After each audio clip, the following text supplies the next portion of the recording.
하나님의 말씀은 사도행전 5장의 말씀입니다.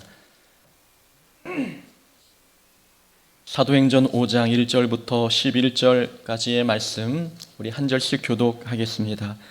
사도행전 5장 1절부터 11절까지의 말씀입니다. 교독합니다. 아나니아라 하는 사람이 그의 아내 삽비라와 더불어 소유를 팔아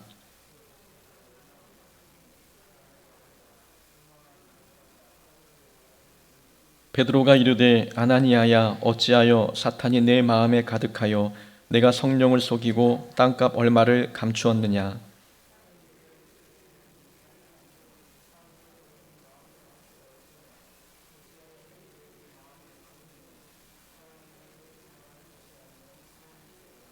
아나니아가 이 말을 듣고 엎드러져 혼이 떠나니 이 일을 듣는 사람이 다 크게 두려워하더라.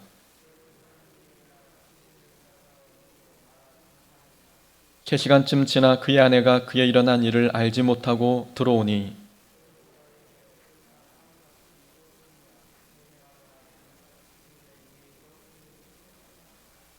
베드로가 이르되 너희가 어찌 함께 꾀하여 주의 영을 시험하려 하느냐.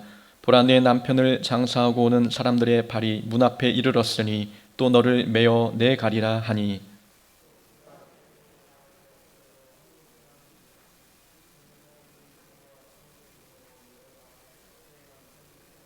함께 했습니다. 온 교회와 이 일을 듣는 사람들이 다 크게 두려워하니라. 아멘. 오늘 본문의 말씀을 통해서 신앙의 위기, 착시현상이라는 제목으로 말씀 함께 나누겠습니다. 착시현상이란 사물의 실제 모습과는 다르게 받아들이고 느끼는 현상을 이야기합니다. 착시현상은 일상적인 우리의 삶에서 많이 경험할 수 있지요. 제주도에 가면 도깨비 도로가 있습니다. 이 도깨비라는 이름을 붙인 것도 착시현상 때문에 붙여진 이름이지요.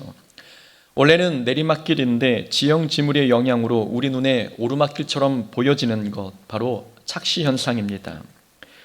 함께 사역했던 목사님 한 분이 재미있는 고백을 하신 적이 있습니다. 목사님은 자기 딸이 태어났을 당시 당신의 딸이 세상에서 제일 예쁜 줄 알았다고 합니다. 하지만 딸이 초등학교에 입학하는 날 그동안 자신이 큰 착시현상에 빠져 있었다는 것을 깨달았던 거죠.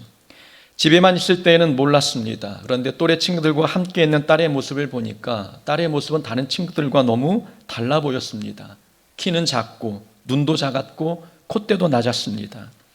목사님은 그때서야 내가 딸을 예쁘게 생각했던 것은 객관적인 사실이 아니라 착시현상에 빠져서 나타난 결과였음을 깨달았던 거죠. 자녀를 세상에서 제일 예쁘다고 여기는 이 착시현상은 모든 부모들이 느끼는 착시현상입니다. 사랑이 만들어낸 착시현상이지요. 문제될 것이 없는 행복한 현상입니다. 이런 경험도 해보았습니다. 청년 사역을 할 때에 청년들 결혼식에 참석하면 이런 생각이 들 때가 있습니다. 이 녀석이 어디서 이렇게 예쁜 자매를 만났나 하는 생각이 들 때가 많지요. 그런데 결혼 후에 신방 예배를 드리기 위해 신혼집을 방문하면 깜짝 놀랄 때가 있습니다. 내가 결혼식장에서 본 자매는 이 자매가 아닌데 라는 생각이 들 때가 있는 거죠. 신부 화장이 만들어낸 착시현상이었습니다. 이런 착시현상이야 재밌게 웃어 넘길 수 있는 일들입니다. 그러나 어떤 착시현상은 그 착시현상 때문에 목숨을 잃는 경우들도 많습니다. 작년 기준으로 최근 10년간 전투기 추락사고가 31건이 있었습니다. 그 중에 21건은 착시현상 때문에 나타난 결과라고 이야기합니다. 전투기 조종사가 오랜 시간 고속으로 비행하다 보면 하늘이 바다같이 보이고 바다가 하늘처럼 보입니다. 이를 벌티고 현상이라고 이야기하는데 하늘로 올라가야 할 비행기가 착시현상 때문에 바다로 곤두박질을 쳐버립니다. 착시현상이 일어났다고 해서 모든 착시현상이 큰 사고로 이어지는 것은 아닙니다. 착시현상이 일어났을 때 무엇을 의지해서 비행기를 조종하느냐에 따라서 결과가 달라진다는 거지요. 위기 상황에서 자기 감각과 자기 경험을 의지해서 조종하게 될 때에 큰 위험을 초래하게 된다고 합니다. 착시현상에 빠지면 평행 감각 그리고 방향 감각이 제 기능을 하지 못합니다. 그런데 착시현상 중에 자신의 경험과 감각을 의지해서 비행한다는 것은 자기 목숨을 담보로 도박하는 것과 다름이 없습니다. 그래서 파일럿들이 착시 현상을 극복하기 위해서 숙지하는 세 가지 지령이 있다고 합니다. 첫째, 계기판을 보라. 둘째, 계기판을 믿어라. 셋째, 계기판을 따르라. 자기의 경험과 감각을 의지했다가는 이 착시 현상에서 벗어나기 어려우니 계기판을 보고 믿고 따르는 것이 이 위기 상황에서 벗어날 수 있는 현명한 방법이라는 주장이지요. 착시 현상은 영적인 분야에서도 나타납니다. 신앙생활에서 우리가 시험에 빠지고 사탄의 유혹에 넘어지는 모든 이유들 대부분은 영적인 착시 현상 때문입니다. 그런 사람들은 거짓 사도요 속이는 일꾼이니 자기를 그리스도의 사도로 가장하는 자들이니라. 이것은 이상한 일이 아니니라. 사탄도 자기를 광명의 천사로 가장하나니. 사탄은 우리에게 착시 현상을 일으키기 위해 광명한 천사로 둔갑해 나타납니다. 하와가 선악과를 보았을 때 먹은집스럽고 보암직도 했으며 지혜롭게 할 만큼 탐스럽기까지 했습니다. 선악과는 하와에게 해로운 과일이 아니라 먹으면 하나님처럼 될 것 같은 유익한 과일로 보여지게 했던 거죠. 사탄이 영적 착시 현상을 만든 겁니다. 12 정탐꾼은 가나안 땅을 정탐하고 난 뒤에 낙담했습니다. 백성들은 모세를 죽이고 애굽으로 돌아가자고 결의했지요. 가나안 땅에 사는 거민에 비해 자기들의 모습은 메뚜기와 같다고 여겼기 때문입니다. 영적인 착시 현상입니다. 하나님보다 가나안 주문이 더 커 보이는 것도 착시 현상이고 믿음 없는 자기 자신에게 문제가 있는 것이 아니라 하나님과 모세의 탓이라고 단정짓는 것도 영적 착시 현상 때문입니다. 이것뿐이겠습니까? 자기 눈 속의 들보보다 상대방의 눈 속에 있는 티가 더 크게 보이는 것도 착시 현상 때문입니다.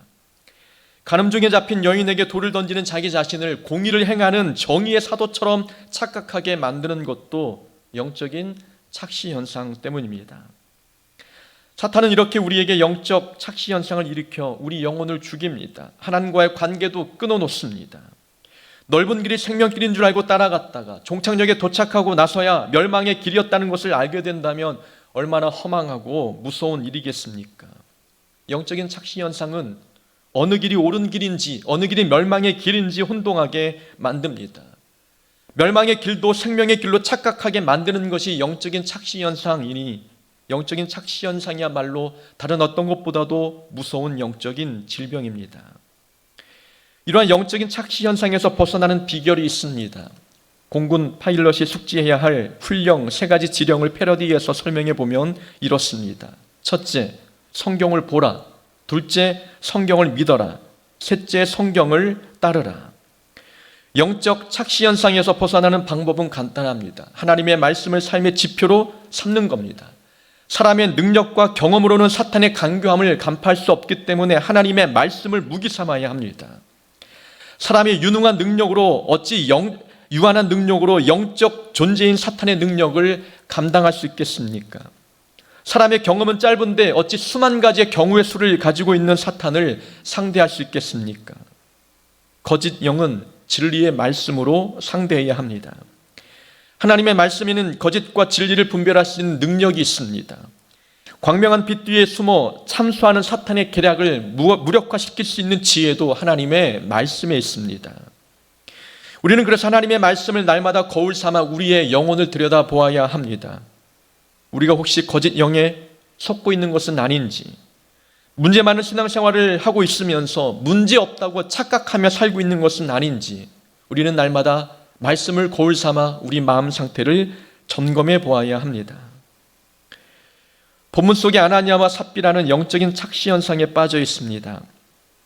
아나니아와 삽비라, 이들은 자신의 명의로 된 땅을 팔아 하나님께 헌금했습니다. 당시 초대교회 분위기가 그러했습니다. 많은 성도들이 이웃을 구제하기 위해 자기 소유를 팔아 헌금하게 되었지요. 아나니아와 삽비라도 이런 분위기에 편승해서 구제에 동참하고자 했습니다. 아나니아와 삽비라는 땅을 팔긴 했지만 땅값 전부를 드리지는 않았습니다. 그래도 이들이 드린 헌금의 액수는 결코 적지만은 않았을 것입니다. 헌금은 전적으로 드리는 사람의 의지, 자유에 달려있는 것이니 얼마를 드리든 액수는 중요하지 않았습니다. 헌금하기 위해 땅까지 팔았으니 아나니아와 삽비라의 행동은 칭찬받아 마땅한 행동처럼 보이지 않습니까? 그런데 아나니아는 벌을 받아 죽었고 3시간 뒤에 나타난 그의 아내 삽비라도 함께 죽었습니다. 칭찬받을 것 같은 행동을 했는데 의외의 결과가 나타났습니다. 무엇 때문이겠습니까? 4장 32절에 보면 이렇게 말씀합니다. 믿는 무리가 한 마음과 한 뜻이 되어 모든 물건을 서로 통용하고 자기 재물을 조금이라도 자기 것이라 하는 이가 하나도 없었더라. 성도들은 모두 자기 재물을 자기 것이라 말하지 않았습니다. 이 말의 속뜻은 주인이 바뀌었다는 뜻입니다. 그 전까지는 내가 삶의 주인이었습니다. 그러나 성령 충만하게 되고 보니 이제는 하나님이 내 삶의 주인이 되었습니다. 하나님을 삶의 주인으로 모시고 나니까 내가 누리는 모든 물질은 하나님의 것이었습니다. 자기 재물을 조금도 자기 것이라 하는 이가 없더라. 이것은 모든 소유권을 하나님께 이양하게 되었으니 자기 것이라 주장하는 사람이 하나도 없었다는 뜻인 거지요. 성령 충만이란 삶의 주인이 바뀌는 것입니다. 성령 충만하면 방언이 터지고 여러 은사가 나타나기도 합니다. 교회는 수적으로 부흥하기도 하고 교회 재정이 늘어나며 구제가 활발히 일어나기도 하지요. 하지만 이러한 양적인 부흥과 헌금의 증액, 이런 것은 성령 충만의 본질이 아닙니다. 성령 충만의 본질은 내 삶의 주인이 바뀌는 것입니다. 내가 주인이었던 내 삶이 하나님이 주인된 삶으로 변화되는 것, 이것이 성령 충만의 핵심, 성령 충만의 본질입니다. 아나니아와 삽비라 이 사건의 핵심은 헌금의 액수가 아닙니다. 누가 주인이냐, 삶의 주인은 과연 누구인지에 대한 문제가 이 사건의 핵심이었습니다. 자, 아나니아와 삽비라는 땅판값 일부를 감추어 두었습니다. 이것은 여러분 무엇을 뜻합니까? 아나니아와 삽비라는 여전히 삶의 주인이 자기 자신이었습니다. 이건 초대교회의 심각한 영적인 문제를 초래하는 행위였습니다. 현재 초대교회는 강력한 성령의 역사가 일어나면서 모든 성도들이 하나님을 삶의 주인으로 모시는 일들이 일어나기 시작했습니다. 자, 성령 하나님은 성도의 삶의 주인을 하나님으로 바꾸고 계신데 아나니아와 삽비라는 삶의 주인을 다시 자기 자신으로 돌려놓고 있었습니다. 아나니아와 삽비라의 행동은 성령의 역사를 거스르고 있는 행동이었습니다. 이것이 사탄의 역사가 아니고 무엇이겠습니까? 아나니아와 삽비라의 배후에는 사단의 역사가 있었습니다. 사탄은 아나니아와 삽비라를 도구 삼아서 성령의 역사를 가로막고 있었던 거죠. 교회의 근간을 흔들고 있는 것입니다. 무서운 것은 이 사탄은 자기의 계획을 아무도 눈치채지 못하도록 감추고 교묘하게 일했다는 것입니다. 사탄은 아나니아에게 땅값 일부를 감추어 두게 했습니다. 그러면서 다 드린 것처럼 거짓말을 하게 했고 전부를 드렸다는 거짓말로 아나니아와 삽비라도 하나님을 삶의 주인으로 모신 것처럼 보이게 했습니다.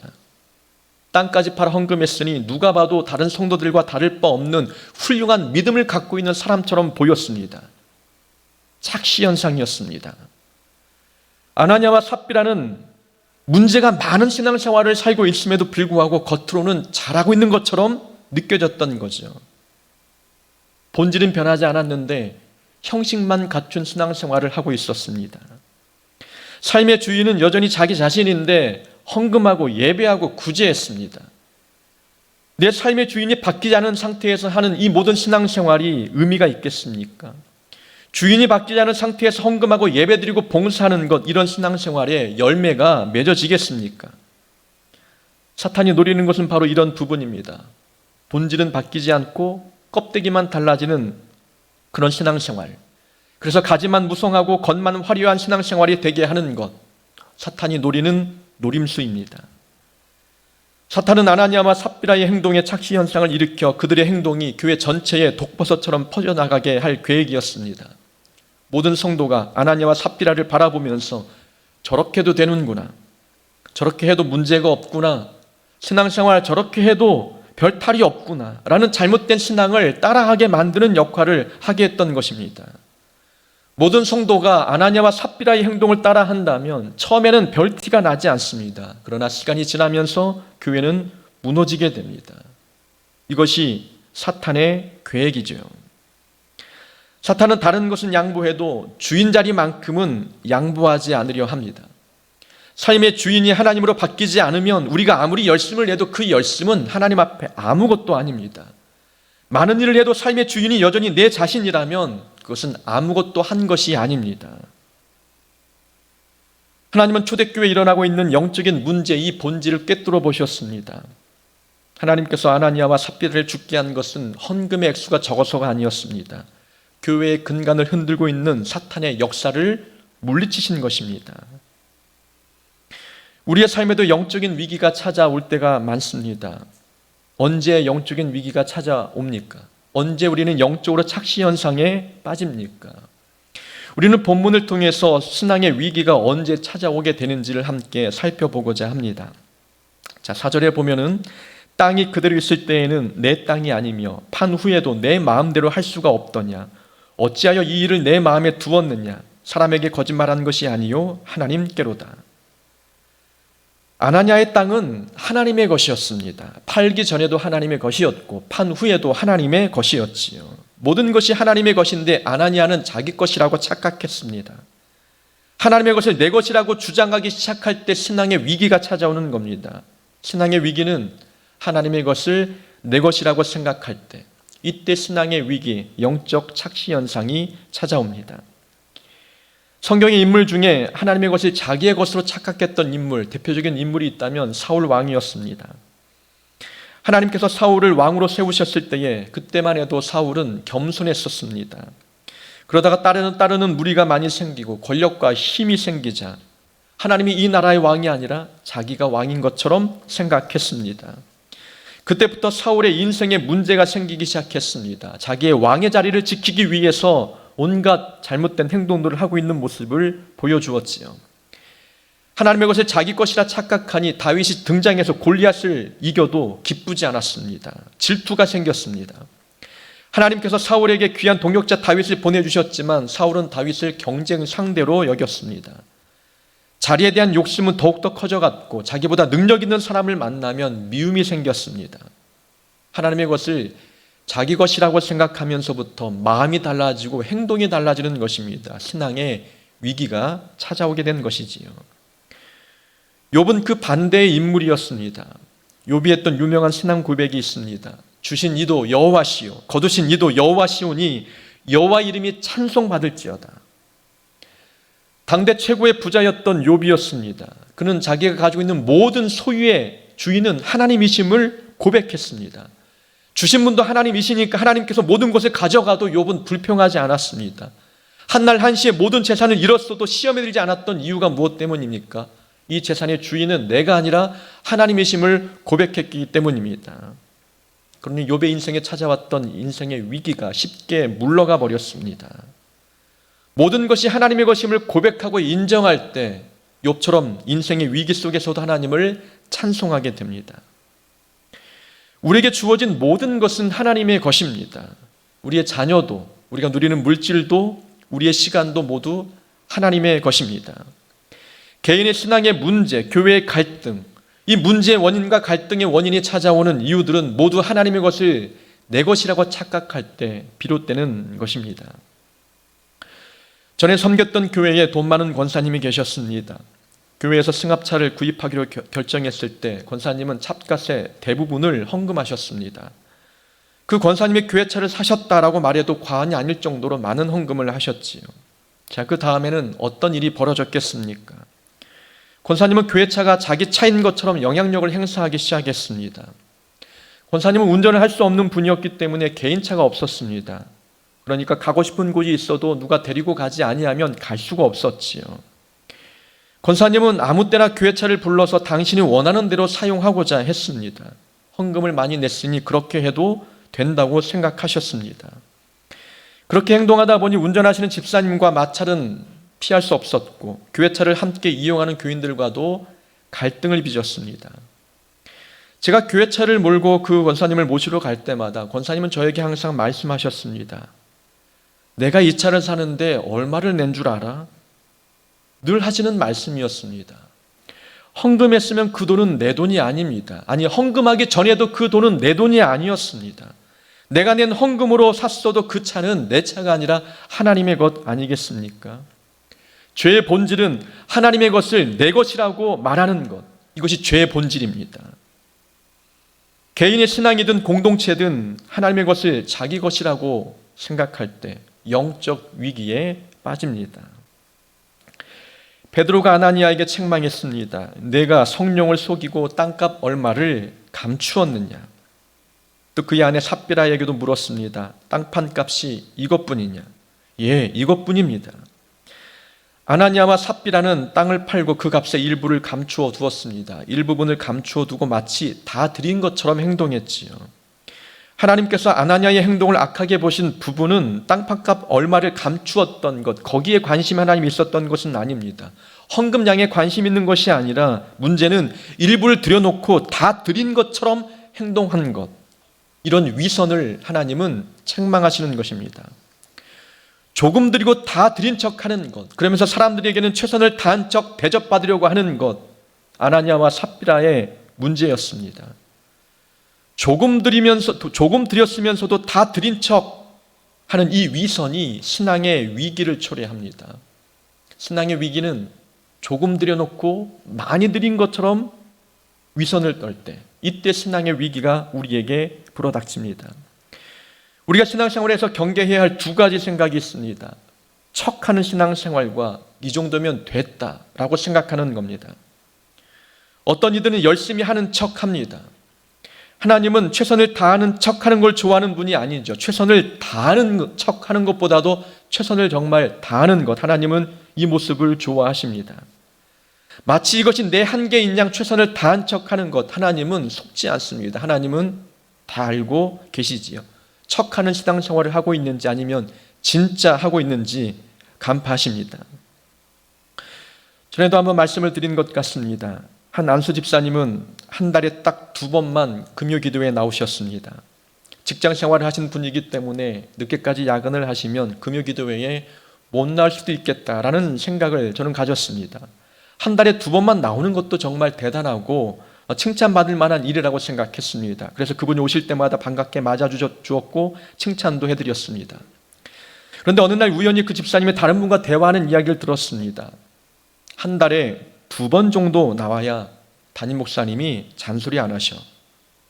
그 말은 더 나올 수 있는데 2번만 나왔다는 겁니다.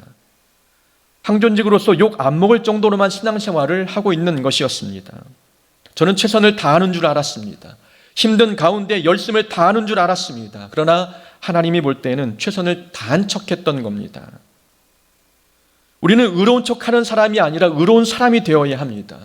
우리는 노력한 척하는 사람이 아니라 정말로 노력하는 사람이 되어야 하지요. 예수님을 흉내내는 자가 아니라 진짜 작은 예수가 되어 이 땅 가운데 하나님의 자녀로서 살아가는 자가 되어야 합니다. 척하는 신앙생활을 할 때의 신앙의 위기가 우리에게 찾아옵니다. 또한 이 정도면 됐지라는 생각도 버려야 합니다. 아니, 남들은 헌금도 하지 않았는데, 남들은 땅도 팔지 않았는데 땅 팔아서 이 정도 헌금하면 이 정도면 되지 않았어? 이 정도면 됐지. 신앙의 걸림돌은 이 정도면 됐지라는 생각입니다. 여러분, 이 정도면 됐지, 이 기준은 누가 정한 기준입니까? 자기가 자기 신앙생활의 기준을 정했기 때문에 이렇게 하면 돼, 이 정도면 해도 돼 라고 생각합니다. 우리 신앙의 한계는 우리가 정하는 것이 아니라 하나님이 정해주시는 것입니다. 하나님께서 그래, 그 정도면 됐어, 그만해도 돼, 하나님이 말씀하셨다면 그만해도 됩니다. 근데 우리가 우리의 한계를 정해놓고 이 정도면 됐어 라고 생각하는 순간 신앙의 게으름이 찾아옵니다. 사도 바울은 하나님께서 주신 사명을 다 이룰 때까지는 자기 목숨도 아끼지 않겠다고 고백했습니다. 우리 눈으로 볼 때, 인간적인 생각으로 볼 때에 바울은 그만해도 된 사람이었습니다. 1차 전도여행, 2차, 3차 여기까지만 해도 충분히 대단한 일을 했습니다. 이 정도면 되지 않았을까라고 생각했지만 바울은 그 이상을 했습니다. 거기에 멈추지 않고 로마에 가 복음을 전했고 그 이상의 일들도 감당해냈습니다. 이 정도면 됐지라는 생각은 바울에게는 추호도 없었습니다. 여러분, 하나님은 어떻습니까? 하나님께서 우리를 사랑하실 때에 최선을 다하셨습니까? 아니면 최선을 다한 척 하셨습니까? 이 정도면 됐지라고 생각하시면서 적당선에서 우리를 향한 은혜를 멈추셨습니까? 하나님은 우리를 향해서 사랑한 척하지 않으셨고 진심으로 사랑하셨습니다. 예수님을 주시는 척하지 않고 진짜 예수님을 십자가 위에 죽게 하셨습니다.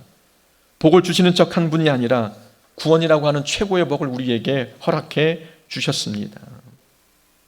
하나님도 척하지 않으시고 진짜 우리를 사랑하시는데 우리는 하나님 앞에 어떤 신앙생활을 하고 있습니까? 베드로가 아나니아에게 물은 것처럼 하나님께서 우리에게 반드시 물으실 것입니다. 너의 최선은 이게 전부이냐? 지금 신앙생활이 이게 최선이냐? 이 질문 앞에 우리는 어떤 대답을 하고 있습니까? 우리는 더 할 수 있다면 더 해야 합니다. 더 사랑할 수 있으면 더 사랑해야 하고 더 순종할 수 있으면 더 순종해야 합니다. 척하지 말고 이 정도면 됐지라는 생각을 버리고 하나님이 만족하실 때까지, 하나님이 말리실 때까지 우리는 신앙생활 충성을 다하는 자가 되어야 합니다. 그래야 영적인 착시 현상에서 벗어날 수 있습니다. 또 한 가지 교훈이 있습니다. 무엇을 하는 것보다 어떤 사람이 되느냐가 더 중요합니다. 그러니까 선한 일을 하려고 하기 전에 선한 사람이 먼저 되어야 합니다. 존재가 바뀌지 아니하면 신앙의 위기는 항상 우리에게 찾아옵니다. 아나니아와 삽비라는 좋은 일을 하고 싶었습니다. 목적은 딱 한 가지 때문이었죠. 사람들에게 영광과 칭찬을 받고 싶었기 때문입니다. 4장 마지막 부분에 보면 바나바에 대한 소개가 나옵니다. 바나바는 위로하고 격려하는 사람이었지요. 그래서 많은 사람들에게 존경과 칭찬을 받았습니다. 그런 바나바도 자기의 재산을 팔아 하나님께 드렸습니다. 이 모습을 아나니아와 삽비라가 보았던 거죠. 아나니아와 삽비라도 바나바처럼 사람들에게 인정과 칭찬과 영광을 얻고 싶었습니다. 땅을 팔아서 헌금하려고 보니 욕심이 생겼고 일부는 감춰두고 일부만 드렸습니다. 그러면서 다 드린 것처럼 거짓말했습니다. 다 드렸으니 본인에게도 영광과 칭찬이 돌아오기를 기대했던 것입니다. 아나니아는 돈으로 칭찬을 사려 했습니다. 돈으로 사람들의 영광을 얻으려 했습니다. 돈으로 교회에서 중요한 직분을 얻고자 했습니다. 돈으로 화려한 신앙생활을 꿈꾸었고 돈만 있으면 멋진 신앙생활, 올바른 신앙생활을 하는 것처럼 꾸밀 수도 있다고 생각을 했습니다. 신앙생활에서 중요한 것은 의도입니다. 어떤 의도로 했느냐, 어떤 의도로 봉사했고 어떤 의도로 헌금했는지가 무엇보다 중요합니다. 의도가 온전치 못하면 아무리 열심히 해도 하나님은 인정하지 않으십니다. 아나니아는 무엇을 하려고 하는 것, 여기에 집중했습니다. 근데 하나님 우리에게 늘 말씀하십니다. 어떤 사람이 되느냐가 더 중요한 것입니다. 존재가 바뀌지 않으면 신앙의 위기는 항상 우리의 발목을 붙잡습니다. 재산을 팔아 헌금하면 영광과 칭찬이 돌아올 것이라고 생각했지만 결과는 그게 아니었습니다. 의도가 나빴기 때문이었던 겁니다. 오늘 본문에 보면은 돈의 양면성을 보여주고 있지요. 돈을 통해 이웃에게 도움을 주고 하나님께 영광을 올려드리는 사람이 있는 반면에 돈 때문에 인생이 비참하게 마감한 사람이 나옵니다. 자, 돈이 문제가 아니라 이것은 돈을 사용하는 사람의 문제인 것 아니겠습니까? 그 돈을 사용하는 사람이 변화되어야 합니다. 사람이 바뀌지 아니하면, 존재가 바뀌지 아니하면 돈은 항상 우리의 시험거리가 되는 것입니다. 예수님이 부활승천하시고 초대교회가 세워졌습니다. 이 땅에 교회가 처음 세워졌는데 그 초대교회에 불어닥친 시험거리의 한 가지가 무엇입니까? 돈 문제였습니다. 돈은 사탄이 성도들 넘어뜨리는 가장 효과적인 무기입니다. 초대교회에도 물질이 시험거리였고 지금 우리에게도 돈이 시험거리가 될 때가 많지 않습니까? 돈이 문제가 아니라 돈을 사랑하는 사람이 문제인 것입니다. 그러니 인생의 위기에서, 신앙의 위기에서 벗어나려면 무엇을 하나님께 해야 될까 보다도 하나님 앞에 내가 어떤 존재가 되어야 될지를 생각해야 합니다. 존재가 바뀌어야 신앙의 위기에서 벗어날 수 있습니다. 우리는 현재 어떤 신앙생활을 살아가고 있습니까? 우리는 신앙생활 하나님 보실 때에 잘하고 있습니까? 아니면 영적 착시 현상에 빠져서 하나님 볼 때는 잘못 행동하고 있는데 내가 볼 때는 잘하는 것처럼 보이고 있지는 않습니까? 무엇이 문제인지 간파하기 위해서는 우리는 성령 충만해야 합니다. 베드로는 아나니아와 삽비라의 의도를 한눈에 알아보았습니다. 성령 충만했기 때문입니다. 성령 충만하니 문제의 원인이 보인 것입니다. 여러분, 영적으로 침체하면 큰 죄에도 둔감한데 성령 충만하면 작은 죄에도 민감합니다.